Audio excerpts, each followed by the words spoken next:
Hello everybody, welcome to another video by Liminal Spaces. So today we are talking about Solaris, which I'm very excited about. It's a 1972 science fiction film. It was made by Andrei Tarkovsky. It's gorgeous. It's an amazing science fiction movie. It is in most people's top 10 easily, I would say. Tarkovsky also made Stalker, which is another excellent film, which we'll probably get to in the future of the channel. It's another great science fiction film, really good. It is based on Lem's 1961 novel.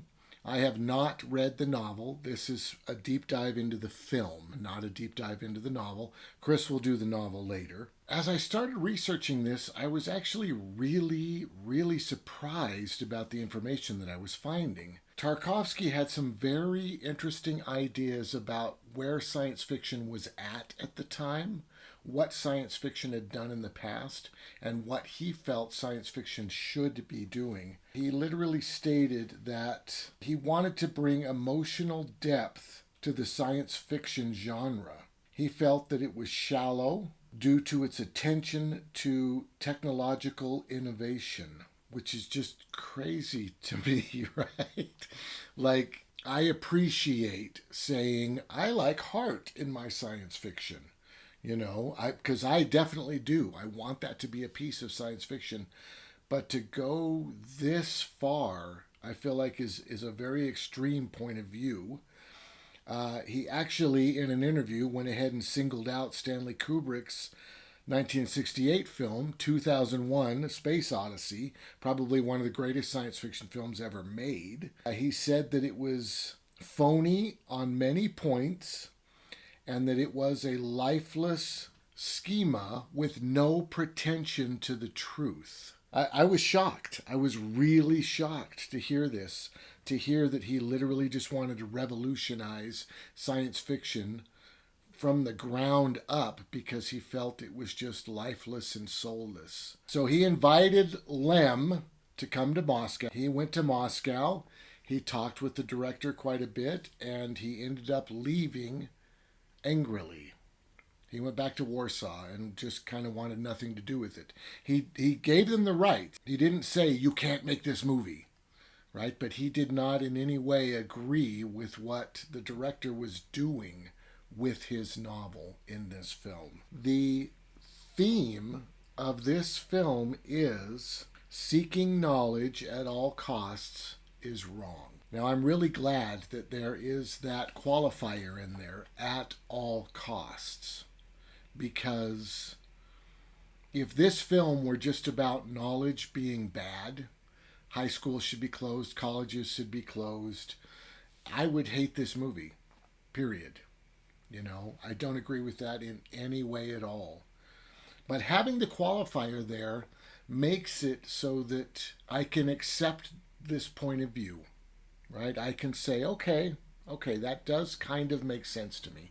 There's probably a line. In fact, we've talked about in the past on videos that we've made about how there's probably a line, especially for Blade Runner, right? In those films where you can go too far. You can make things that don't make any damn sense just because you want to make something. And I feel like this film is kind of critiquing that line as well. So that's fine with me. I don't want it to push too far, of course. I feel like saying that all science fiction is soulless and useless, but my movie's going to bring humanity to science fiction. I don't know. That's really extreme. But the neat thing is we don't have to choose. We don't have to say it's either 2001 or it's Solaris. Right? We don't have to say that. We can love them both, of course. They're just different points of view. The director, unfortunately, passed away back in 1986, so he is not part of the documentaries that are on the DVD of Solaris that was put out by the Criterion Collection. It's really good. It's a great copy of the film, but the Blu-ray's even better. Right? There's no documentary, there's no new documentaries or anything on the Blu-ray. It's literally just an upgrade of the quality of the DVD, but it is an upgrade. It's absolutely worth going for the Blu-ray instead of the DVD if you're going to grab a copy. I have the DVD, and I'm honestly waiting for a 4K transfer. I don't know if it'll ever come, right? But if they do 4K, I want that instead of the Blu-ray copy. So I'm okay with my DVD copy for now. But in those documentaries, we get to hear from the cinematographer. And the cinematographer talks about how the director wanted the Earth to be a very sensual human place. That leaving the Earth is bad for humans. Humans are drawn to Earth. They're drawn to other humans. So going into space and trying to discover new things in space is against humanity. It hurts your soul. It's bad for you and it's evil. So they really wanted to create this very sensual place. So the film opens on Earth, right, which is not part of the book. It opens on Earth, and we meet Chris, who's the lead character. He's a psychologist, and he's on his morning walk. He's out in nature. He's in grass that's up to his waist. There's a beautiful stream running by, right? There's a weird animal that we only hear. We don't see it, but he hears it, and he kind of moves on, right? He finishes his walk, and up comes a visitor. It turns out that this visitor is someone who had been on the Solaris team probably 15 years ago or something, a long time ago. He was up at Solaris, at this other planet. Solaris is a world that is completely covered by an ocean. And the team that works in the satellite that's orbiting around Solaris in the station, the team has decided that the ocean is a living entity. The entire thing is just one being, and they are trying to communicate with it, but they cannot. They don't know how to. And in fact, that's what Lem says the point of Solaris is. Humanity comes across something that it cannot comprehend. And how does it deal with something that's just greater than it? We do not have the imagery or the knowledge or the capability of comprehending this being or communicating with this being, but we try. And that's the point of Solaris, the book, this first contact. So he has a video of himself getting debriefed by a group of people, a group of scientists, when he gets back to Earth, because he kind of had a mental breakdown back in the space station, and he came back to Earth. He couldn't handle it. So he was a pilot. He flew a helicopter. There was a missing scientist. They don't know where the person went. They don't understand what happened. Why are they just gone? So they go out searching for them. He jumps in his helicopter. He flies down to above Solaris, right? I'm not sure how all that works, but it is the future, right? Science fiction. He's got a crazy space helicopter / Earth helicopter. So he's flying above Solaris, and suddenly he comes upon this clearing in the fog. And he can see that the ocean down below is beginning to solidify. And it's making bushes and trees and paths. It's creating a garden. But it's only the beginnings of it. And it starts to crack open, and you can see this yellow liquid bursting through, right? The ocean is having trouble creating this thing. And then as he flies on, he actually sees a child swimming in the ocean. And as he gets closer to it, he realizes, first off, the child's completely naked. And secondly, it's about 4 meters tall. It's literally like 12 feet tall. And it's bobbing around and swimming in this ocean.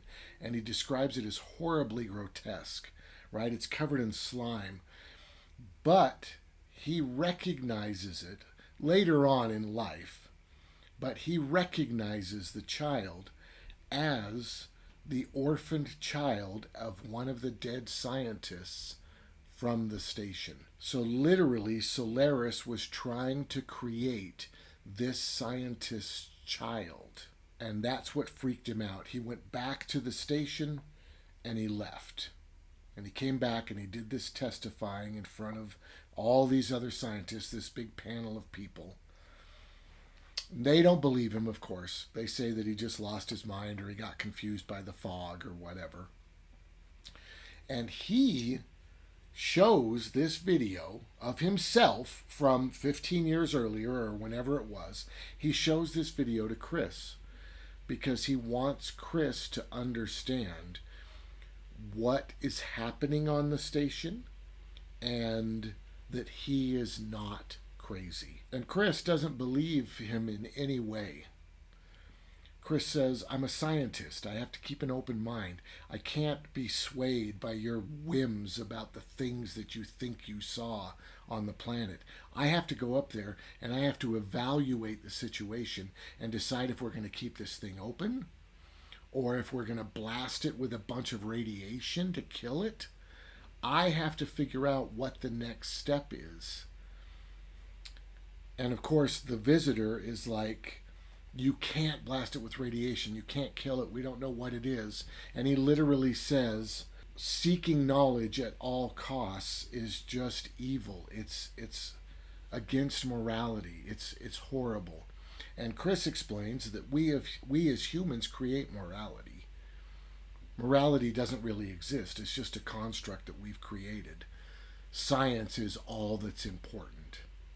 So the director is clearly setting up this kind of evil idea that you should be able to do anything you want as long as it is in the quest for knowledge, right? And I don't agree with that. Of course, you should not be able to do anything you want as long as it's in the quest for knowledge, right? That is kind of immoral. So I appreciate that this film is looking at that, you know. I feel like it might be a little heavy-handed in this film, but I do appreciate that that's its goal, what it's looking at. The guest is just furious because Chris completely blew him off and doesn't take what he's saying seriously at all, even though Chris is going to Solaris tomorrow and should be armed with all of the knowledge that he can get. But Chris just blows it off. The guest is super mad. He storms out of the house. And the dad is mad now. The dad's like, that's my friend. What are you, just jealous because he's going to end up burying me and you're not? Because, of course, Chris is going to the station tomorrow to decide what to do with Solaris. And I'm not sure. They don't go into at all how long Chris is going to be gone. I know that when Chris travels through space, he travels very quickly, which would suggest that a bunch of time passes on Earth while Chris shoots at nearly the speed of light towards something, or even faster than the speed of light. I don't know. They don't go into it at all. All we know is the dad knows that once Chris leaves tomorrow, he'll never see him again. But if Chris is going to shut it down the next day and come back, you would think he would be back in time to see his dad again before he died. But it depends on how fast he's traveling, right? So we're assuming he's gone for a very long time, no matter what happens. So, the next morning comes. Chris gets on the ship. There's a very trippy traveling scene, which really reminded me of 2001. I kind of feel like it's really a ripoff of it. You can just see space, and then you see this bubble, and it envelops the camera or your point of view, and then we cut to Chris's face. And we get these trippy lights going by, right? And Chris is like, something's wrong. I'm in trouble, you know. I can't remember exactly what he says, but he starts to panic a little bit. But then he arrives at the station, right? Like that fast. So clearly he was traveling at an amazing speed. And he docks with the station, no trouble. Chris isn't flying at all. The ship is just made to get him there. Chris isn't really doing anything. He's not trained to fly a ship, right? The ship just takes him there. Oh, one thing. Right before Chris goes, The visitor who came and showed the video calls the family. And they do this neat thing. He's literally in a car, and he calls over a visual phone, right, which they didn't have back in the day. And of course, now it's nothing to us, but it's amazing how far sci-fi writers and filmmakers go to show in the future you'll be able to see the person you're talking to, not just hear them, right? So yes, we can see him. He's sitting in the passenger seat of a car. His kid is behind him playing around in the back seat. They never show the driver. I think what they're trying to imply is that the car is driving itself. There's no visual effects as this car goes to the city of the future. They're just trying to use little subtle tricks to make us think it looks like the future. The biggest trick they use is that they film downtown Tokyo and they make that the city of the future. Where this person is driving is in downtown Tokyo as he's making this phone call to his old friend to say, I'm sorry I stormed out. I wish he would have believed me. I hope he'll be all right up there, basically. Just kind of apologizing for his behavior, but still angry at Chris for treating him so rudely. But he's driving through downtown Tokyo, and the director literally takes like 4 to 5 minutes of no dialogue while this vehicle travels through downtown Tokyo. And that is one thing I want to point out about the film. If you have not seen it, it is lengthy, right? It's in Russian. You're going to see it with subtitles. And it's not our culture. It's the Russian culture. There are many, many barriers for an American to truly love this film. But I want to say, if you can get through them, if you know this film's 2.5 hours long, but I'm in the mood. I want to turn down the lights. I want to get whatever I'm drinking. I want to sit and relax. And I want to spend 2 hours just letting these visuals wash over me and being enveloped by this film and this world and this culture. If you're willing to do that, it is 1,000% worth it. It's an incredible movie. It's great. And this 5 minutes of seeing downtown Tokyo from this little car that's driving itself, right? It's wonderful. It's weird, right? The music is great. That's the second thing they use to try to convince you that it's the future, right? There's all these weird sound effects as they go through tunnels and as cars go by. And it's very interesting. Chris arrives at the station, and there is nobody there to greet him. Now, he's aware that there's only 3 scientists left on the station, and the station is trashed. There's garbage everywhere. There's piles of stuff. There's sparks in the walls, like somebody was hacking away at wires. It looks like a madhouse.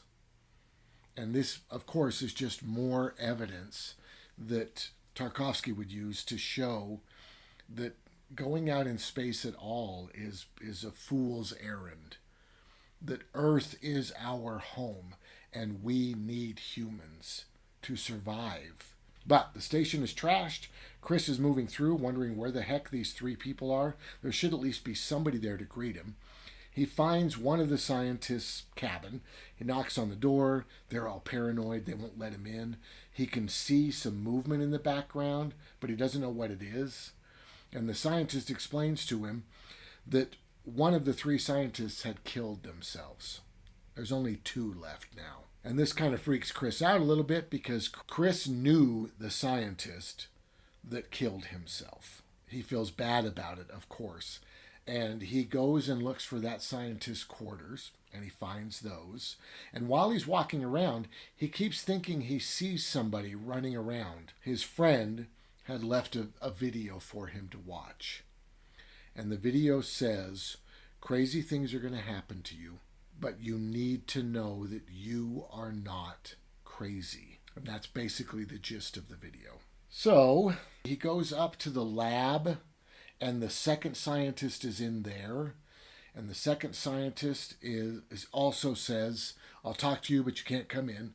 So he comes out and he says, I'm glad you're here. I'm doing all these experiments.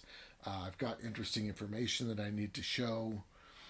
And then the door gets pulled open and a person comes running out of the lab, and he grabs the person, throws them back in the lab, and slams the door shut. Right? So there is crazy, weird stuff happening. So Chris decides, okay, this is all too crazy. He goes and he unpacks, and he decides to lay down for a bit.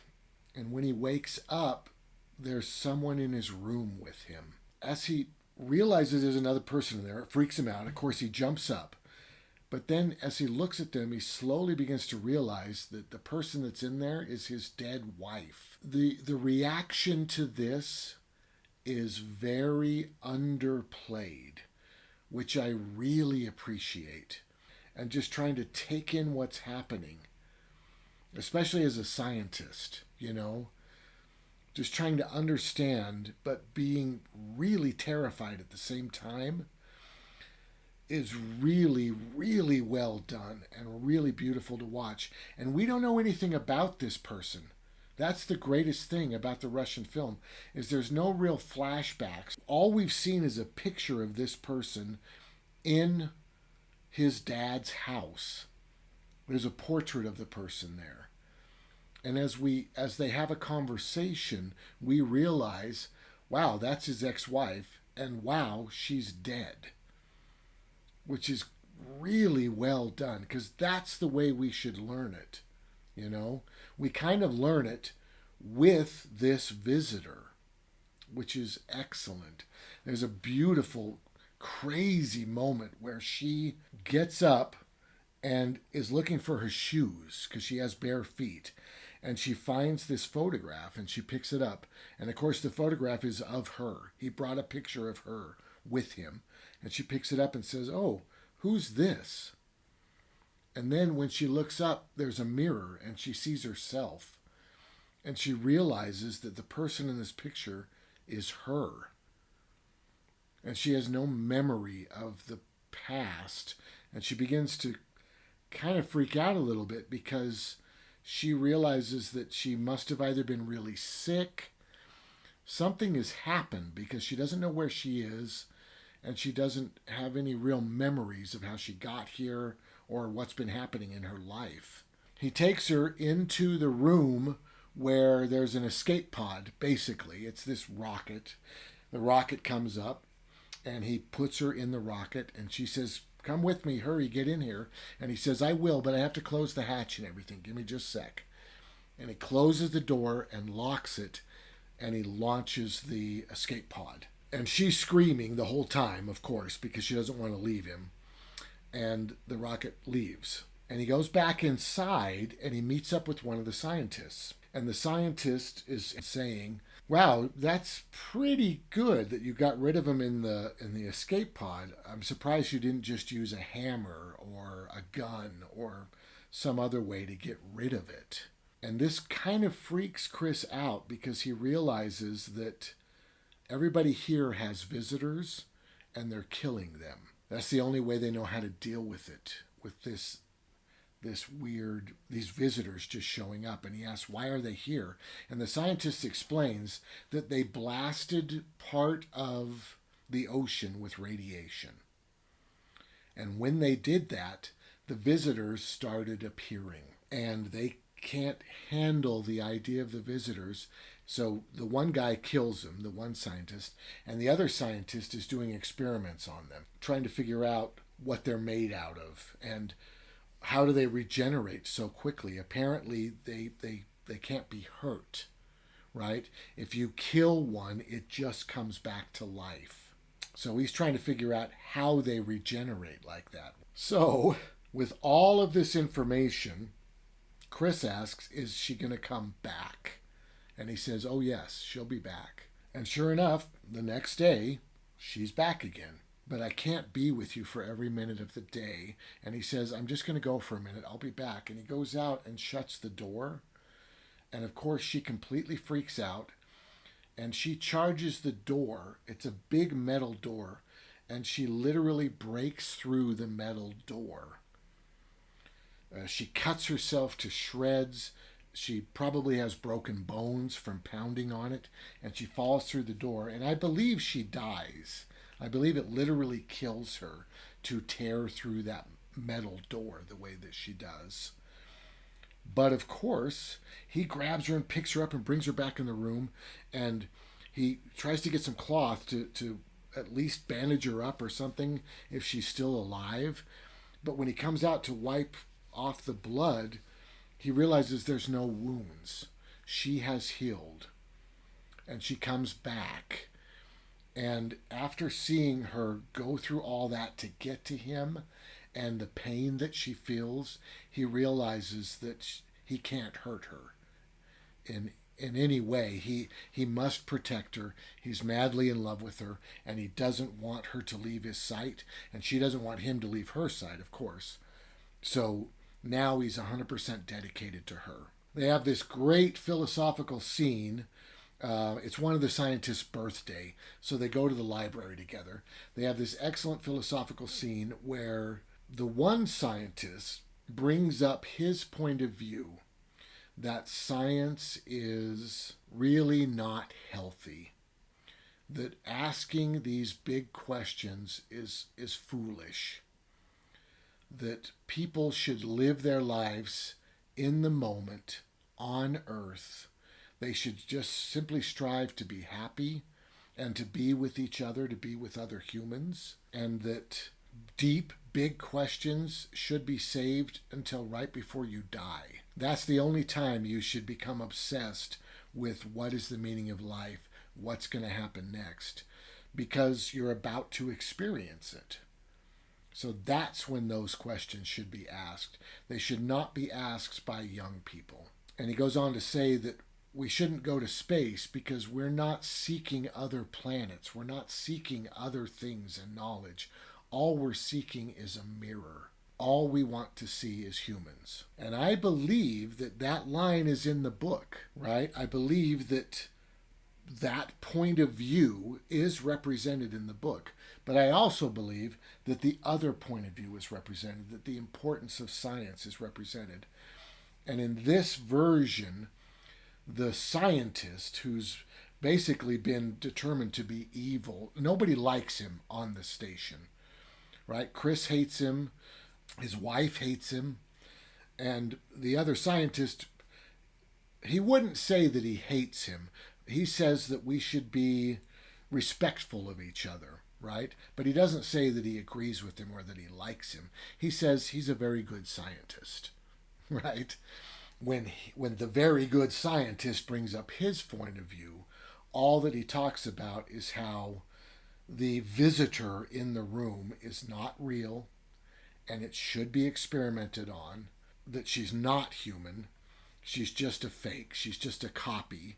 And of course she breaks down crying, and then she has a big speech about how she's becoming human. And all that's important is that Chris loves her and that Chris is the better human. Chris is the real human because Chris can embrace her humanity and Chris loves her and Chris is living as humans should, and they're going to go back to Earth together and live as humans. Right? So it's very biased. The film is very biased against the way this scientist is working. And of course, on some level, I totally agree with that, right? You should not be tormenting living creatures, especially new life that you find, just to learn some weird science like, oh, their heart's over here instead of over here, right? That's not the way that should work. That's the wrong approach to first contact, right? But they don't let the right approach be discussed. They just talk about how immoral all of this is and that they need to get back to Earth. Chris, so as time goes by, his wife cannot handle being a carbon copy of his wife. She can't stand it And, of course, she's created out of his memory of her, and she committed suicide because he left her. So that's a part of her. The suicide is a part of her. So eventually she ends up drinking liquid oxygen and killing herself. And of course, time has passed. Chris is a train wreck. He's in his underwear. He's walking around in his underwear. She commits suicide. He just picks her up and holds her while she slowly comes back to life. Right? Everything is degrading. It's hell there. But he wants to cling to her. He wants to hold on to her, even though she wants to go. So the other scientists tell him that they've created a machine that will destroy her forever. And she likes the idea, and he doesn't like it at all. So he decides he's not going to go to sleep. He's not going to let her out of his sight. He locks the door as best he can, right? Because the door has been destroyed. But he sits in front of it and tells her, you just go to sleep, I'm staying awake. And he stays up so long that he makes himself really sick. He has a huge fever, and he starts having these weird fever dreams. It looks a lot like the ending of 2001, where Dave sees himself, and then it cuts to his point of view, and there's nothing there.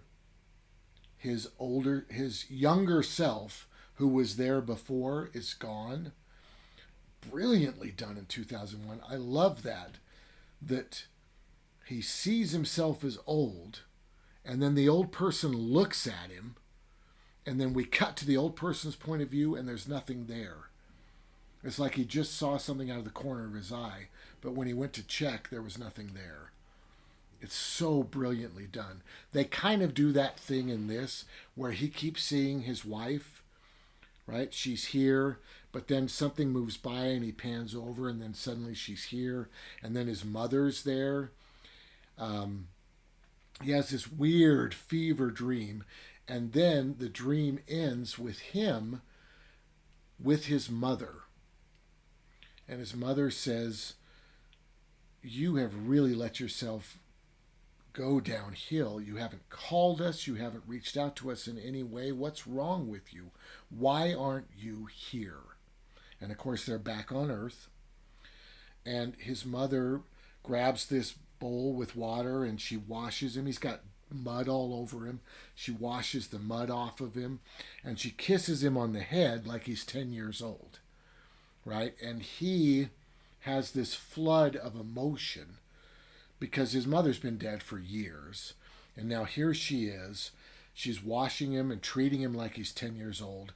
Probably a Freudian thing, I assume. Right? I'm not sure exactly what's happening there. But there's this flood of emotion, and he wants to be back there. And he wakes up, and he says, where's my wife? And they explain that she begged him to kill her.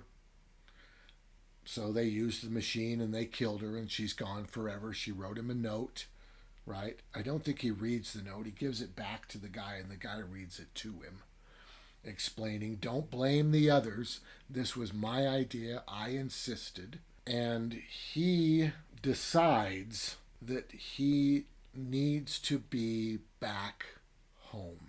And this is in the book as well as in the film, I believe. They create a machine that can shoot all of Chris's thoughts to the planet. So like for a moment, the planet can really read Chris's mind. Not just pull out what he wants most, but really get all of his thoughts. And earlier in the film, before his fever dream, they use that machine, and Chris shoots his thoughts to the planet. So while he was sick, the scientist explains that the planet started forming islands. It's creating things on its surface. But Chris thinks, I need to get home. And we get this shot of flowing grass in the water. We see, just like back on his home, right? The stream with the flowing grass, the sensualness of it. And Chris suddenly is there. He's home. He's looking out over the pond. but everything is frozen. Everything is gray and dull. And he looks out over the frozen pond, and there's the trees there. The trees have no leaves, of course, because it's cold. Everything's frozen. And he turns and sees the house. And he goes up towards the house, and the dog comes running out and greets him. The dog's super hyper and super happy. And as he goes up to the house, he can see through the window his father inside. And his father is doing some mundane chore. I don't know if he's cutting vegetables, or they don't really show his body. He's just there in the kitchen doing something. And you realize that there's water leaking, like pouring into the house. We don't understand why this water is just pouring into the kitchen like this. And it's raining. It's literally coming down. It's like there's a hole that water is just raining through. And the dad, doing this mundane task, moves over to the spot where the rain is coming down and continues working while he's getting soaked. It's the most alien, weird-looking thing. It doesn't make any sense, and it's kind of scary and weird. And he's looking through the window at this. And then the dad looks up and sees him, and he turns and he moves to the front door. And Chris comes up to the front door, just looking at him, and then falls to his knees and embraces him, like wraps his arms around his waist. And the dad doesn't do anything. He just stands there. And then slowly the camera pans back, and you realize that Chris is not home. He's on one of the islands on Solaris. That he has completely given up his humanity and his life. And now he just lives as this weird part of Solaris in this weird kind of Freudian crazy world with his father. I assume his mother's around somewhere, I guess, but I'm not sure. His wife's not there. It's literally just his father and the dog. So it's a scary, weird ending that I think really kind of emphasizes the idea that going into space is just bad. Don't do it, because you will create your own hell and you will be stuck there for eternity. Earth is where you belong. Which, once again, I don't necessarily agree with, but it makes for a shocking, interesting, cool ending. I really love this movie. I wish it were a little more balanced, probably like the book is, but it's really cool. It's a very, very good film. So now I need to talk just a little bit about the American version, because it needs to be brought up. Oh, first off, there is a Russian TV version of Solaris that was made before the film Solaris. A couple years earlier, there was a TV adaptation of it. The American version was produced by James Cameron, and it was directed by Steven Soderbergh. And they really wanted to jazz this up. They really wanted to make it American. They got it down to like 90 minutes, which I'll be honest, I was incredibly thankful for, because it's so horrible. And they put in a bunch of sex, a bunch of flashbacks. It takes place mostly on Earth. Lem said some really great things about it. Lem said, this is not a direct quote, this is slightly paraphrased, okay? The book was not dedicated to erotic problems of people in outer space. I wanted to create a human encounter with something that cannot be reduced to human concepts, ideas, or messages. That's why the book is called Solaris and not Love in Outer Space, which I just thought was great, right? Hollywood, because it's so obsessed with profit, Hollywood thinks that all it has to do is put a bunch of sex scenes in something and they're going to make millions. And sometimes they're right. But I feel like the times that it works is when it's necessary for the plot. Sex is not necessary for the plot of Solaris in any way. So just cramming it in there with an already reduced runtime just takes away from what Solaris actually is. It's so bad. I mean, George Clooney's in it, and he does a fine job. He's a good actor, but the script doesn't leave him any room to wonder what's happening. Like when his wife is there, he wakes up, instantly realizes that his dead wife is in the bed with him, jumps out of bed, running away, and starts slapping himself to make sure that he's awake, sees that it's his wife, so he knows it's all true, and instantly starts asking her questions like, what's the last thing you remember? Where is our home? Why are you here?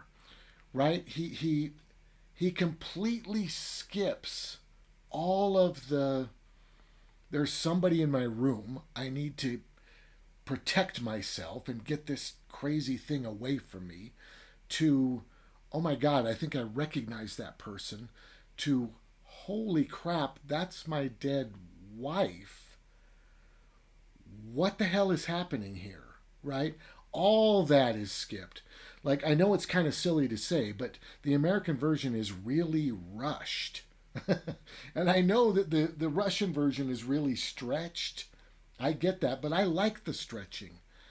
I like being in that world. But the American film is just bam, bam, bam. And all these stupid flashbacks, showing them how they dated and when they decided to get married and all the sex that they were having. And then they were eating food together. And I mean, it's ridiculous. And they go out with his friends and they have an argument and it's kind of sad. And then she gets pregnant and she has an abortion, right? But doesn't tell him because she's evil and he freaks out. I mean, it's so bad. It's truly horrible. And I'm not a big fan of James Cameron's later work in any way. We've already talked a lot about that, but this really takes the cake. I mean, it's pretentious too. That's the worst part, is it's trying to be artsy, even though it's just the most base Hollywood approach to making money.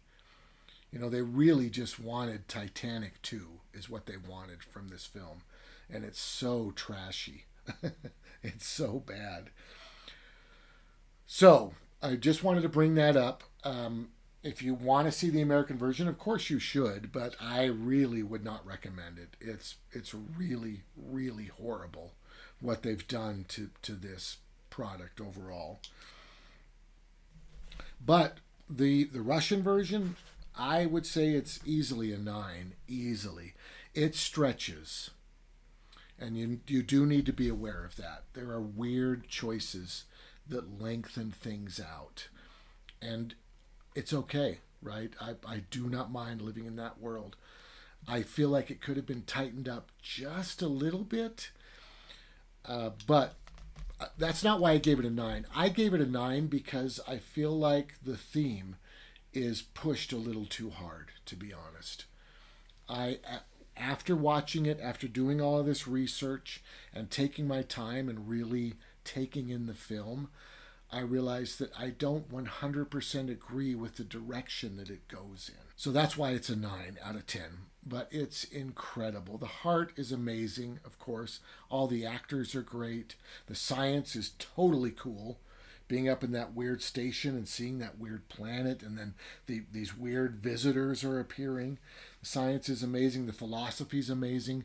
What does it mean to be human, of course, comes up. But also that line in science. What happens when you cross the line? What happens to you?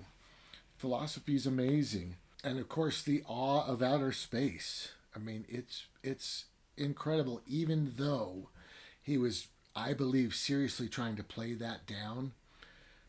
I don't know that you can, right? Seeing that ship go into warp or whatever happens. There's a really neat moment where he says, "When is liftoff?" And the guy's like, "You're already flying," right? I mean, it's cool and weird, very trippy and fun to watch. The awe is definitely there, even though it's really been pulled down to support that theme. It's a brilliant, brilliant film. If you like sci-fi at all, watch it, and you probably already have. All right, well, thank you so much for watching this. I really hope you enjoyed it. Give it a thumbs up if you did, and if you want to see more stuff like this, make sure to subscribe. Of course, eventually, Chris is going to read Solaris, and I'll probably do Congress. I'll probably watch the film Congress, because supposedly it's all right. I'll probably watch that, and we'll just be able to compare the book Chris read right now to the film in the future, and Chris will read the film that I just did right now and compare it in the future. Should be a lot of fun. So make sure to subscribe, and thank you so much for watching.